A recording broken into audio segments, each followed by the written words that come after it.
Peggy 16.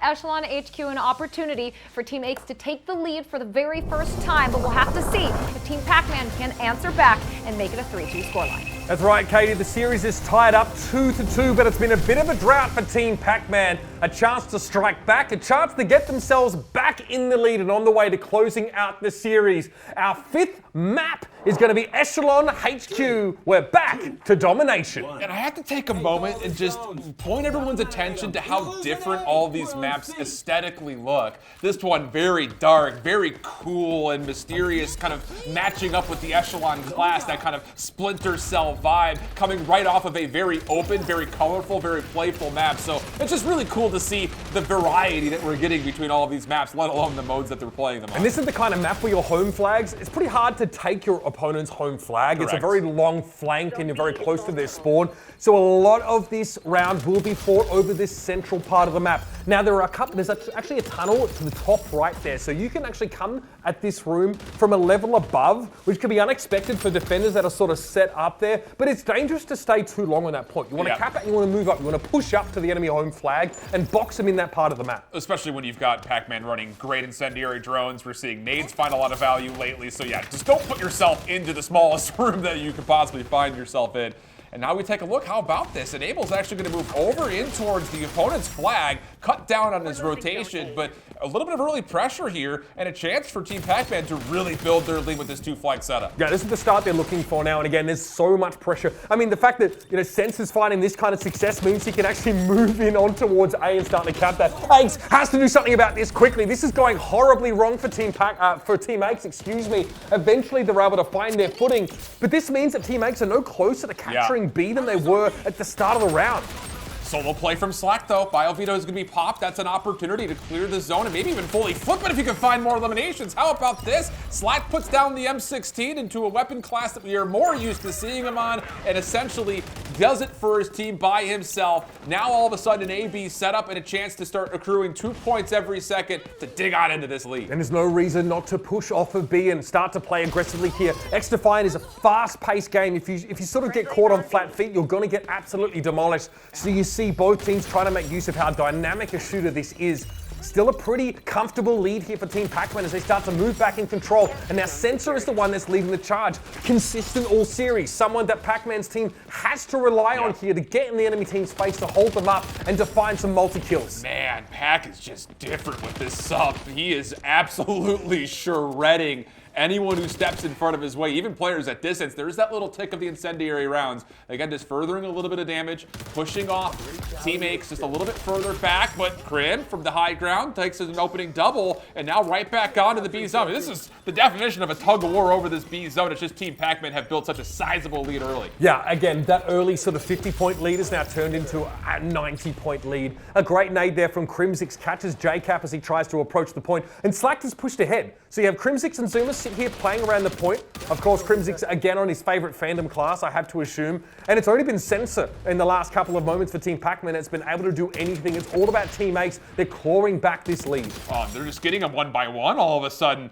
This is an opportunity with favorable trades, plus a team nade, a self-nade actually out of JKap, to maybe even put a little influence onto the C flag, maybe even triple cap here. But this is what we see. I mean, this guy's got a lot of experience playing throughout this game mode. Doesn't want to take it a step too far. Just keep our 2-zone advantage and get this game back to level. Great point. Crimsix not overextending there. We actually saw it happen, I think, briefly on one of the previous maps. He overextended a little bit too far. It seems like now he's really playing quite safe and holding it down with that AR at longer range. Speaking of which, Aches now trying to make his way back in, but Censor has popped that Ultra. Now Sonar Goggle's going to give a chance here for Pacman's team to get back in. They still have a bit of a lead to work with. It was cut down to about half. Ooh. Censor trying to get inside that Aegis barrier, and it almost worked out, but ZooMaa was there to cover his teammate. A little Aegis on Aegis Axon coming over the B zone.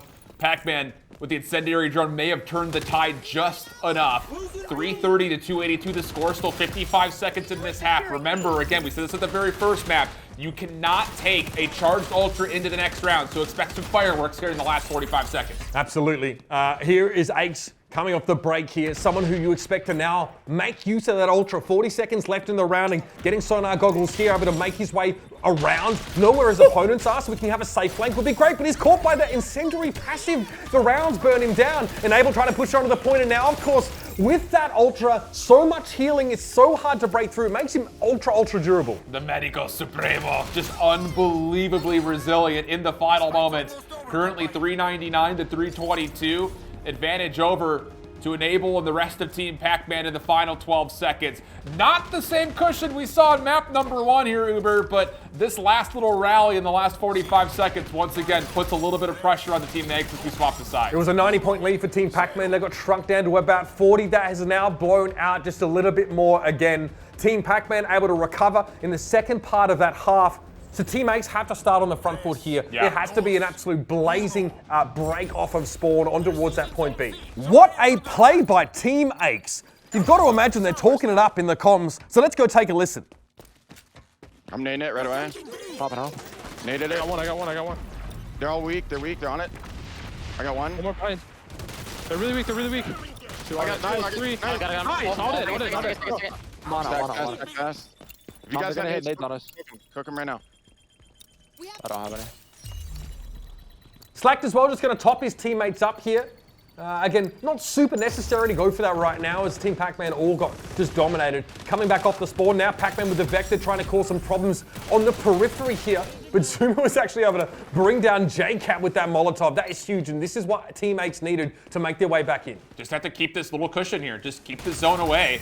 Try to force Team Pacman to have to come through these tight alleyways. And it's working out beautifully for the subs of Team Aches. Once again, clawing their way back in. Every second is good for 2 points, down to a 426 to 489 lead. And the kills keep on coming, and they're not stopped coming. Just got to find a way to get together. This is so individual from Team Pacman, and Crimsix seems to think he has got an opportunity, maybe get on the A flag. Again, less interested in capturing the home base for Team Pacman and more about just backstabbing a lot of the players from Pacman squad trying to make their way around towards B. A lot of time got bought there, and you can see this lead has shrunk considerably as a result now, down to about 40 points between these two teams. Slacked absolutely dominating, holding it down. You see he's just standing outside of that tunnel so he can go and contest B in a pinch if he has to. Eventually brought down by JKap for 2. Yeah, the SMG gameplay from Team Ace is just so much better. Oh! Whoa! Oh dear. Is that a little shout out to Clay off the map? Oh boy, no, we did not just see that live in action. I'm sure that will be clipped and shipped, Doug. I apologize, but that's just the way it goes. Despite that, 4 kills come out from Team True. Pacman. So they've actually found themselves in a position now to really start to pressure point B down. Coming in from the top rope is Aches with the RKO, and now he's set up on point. Enable falls, trying to find yet another kill, and Censor will be the second. Aches makes the play and puts his team back in striking distance once more. Under 3 minutes left in the round, and that gap continues to shrink. And our first set of ultras should be about charged at this point. So who's going to turn the tide here? If your Team Aches, can you just continue to establish this dominance in front of Pacman spawn? Whereas on the other side, what do you spend here if you're Team Pacman to try to get back into the middle of the map? Clean shots coming through, and you may not need the ultras. It's looking like the kills are going to be good enough to allow Team Pacman a chance to try to get back on towards this B flag, pending they can get the last bit needed to get through that last little hurdle. 6 points apart now. Team Pacman able to just increase the lead a little bit, but it got awfully close for a moment there. 2 minutes, 9 seconds left in the round. This one's got to be much closer than the last time we saw Domination. It's time for Aches to come alive once more. Sonar goggles pop. First kill is good. He's found a second as well. He knows Pacman's coming his way, so he makes it 3. Here's where teammates start to really get rolling. That's 4 kills for the man on your screen. 2-time world champion. This guy ain't nothing to sneer at. And Aches could just continue to say, hey, look at me, I'm on your home flag, and this just keeps Team Pacman at bay. You do not want to lose this home flag, not now with 1:40 left in the clock. But the kills come through as soon as they jump off the respawn. Biovita pop, and a chance to get on with a 3-man stack. Magsec barrier here to reinforce, and we're going to get a flip at the B flag. I will say, despite the heroics there from Aches, it took a long time for his team to secure that B point. Team Pacman coming in, causing problems now. It's actually forced ZooMaa to go for that Ultra. The Purifier being used now to clear the way. That's just absolutely beautiful. Did not expect, I mean, the Magsec barrier was just about to expire. I don't know if ZooMaa was planning on that timing, but regardless, you take it. It works out absolutely flawlessly for them, and now a chance for them to grow their lead to about 50 points. 60 seconds on the clock. Have to make something happen here for Team Pacman, and they're going to have the Aegis barrier to try to reinforce and get this zone back. Still a chance to come back into this deficit. They've definitely fallen behind, though. Team Aches, especially led by their captain's heroics, have put themselves in pole position. Good timing there. Aches actually looking to pull a frag grenade, and it was left upon there by Pacman. Slacked and Aches now really starting to combine for some huge kills, and that's going to make the woes even worse for Team Pacman. who needs to make his way over towards the point now. 747, 705. Aegis not going to be enough to protect Crimsix there from the Purifier. Pacman lights him up again. They're going to need a third flag here, though. I don't know if anyone's doing the math. 30 seconds left. You're going to need to get a little bit of capture, I think, for a triple cap to fully come back into this. Yeah, the gap is just underneath 30 points, so you've got to get the triple cap. Here comes the play forward. Pacman, the one leading the way. Pacman knows it's up to him to start up a triple cap. That's the only way his team is going to be able to catch up, and so far, not so bad. JKap going to be joining him here on the point for a time. Slacks and Co. going to try and come and interfere with this, but it might have been enough. Yeah, they don't get the full capture, but they stop the ticks from happening because they're able to neutralize the zone. It's down to the final 2 seconds, and Pacman's team is able to do just enough to stop Team X from getting over the hurdle. Oh, what a bounce back. That was as tight as we've seen it. In the last final play that comes through was the difference maker. A 4-point gap. It doesn't get any closer than that. Split-second decisions make all the difference. Team Aches just seconds away from finally being able to take the lead. Dashed by Team Pacman. They got the first domination, Uber. They get the second domination. This one, though, much tighter. Yeah, this is big. Remember, at the start of this, I said one of the keys to victory is JKap and Pacman working together. Look at Pacman's assists. 24 assists. That is absolutely bonkers, and that's a big part of why he finds himself up there at the top of the scoreboard. A lot of that has to do with creating a safe zone to play out of. Pacman is playing from inside the Aegis. He's playing from behind the mag barriers. Censor's playing the extremities. Again, just being a bit of a lone wolf and causing a lot of disruption. It was a big deal, but again, a very close game, and again, some pretty big brain moments at the end there for Pacman. I think he made the call to go for a bit of a home cap. I mean, it's been a minute since we've seen like true competitive domination against the clock. You have to constantly do math, though. I mean, when you're dealing with 60 seconds left and you're down 70 points, you better have someone who can make the quick call saying, wait a second, we need to get that Never third asked zone. me to do that. But yeah, I think that's like something I want to look at in this replay, because I want to talk about what the lead is made of right at the start of that round. Censor, someone I brought up at the start of the game, as being pretty crucial for disrupting a lot of these players trying to play forward. And this kind of leads into our discussion about how Team Pacman were able to win. So you see here, right, it's a double cap here for Team Pacman, but that's not enough for them.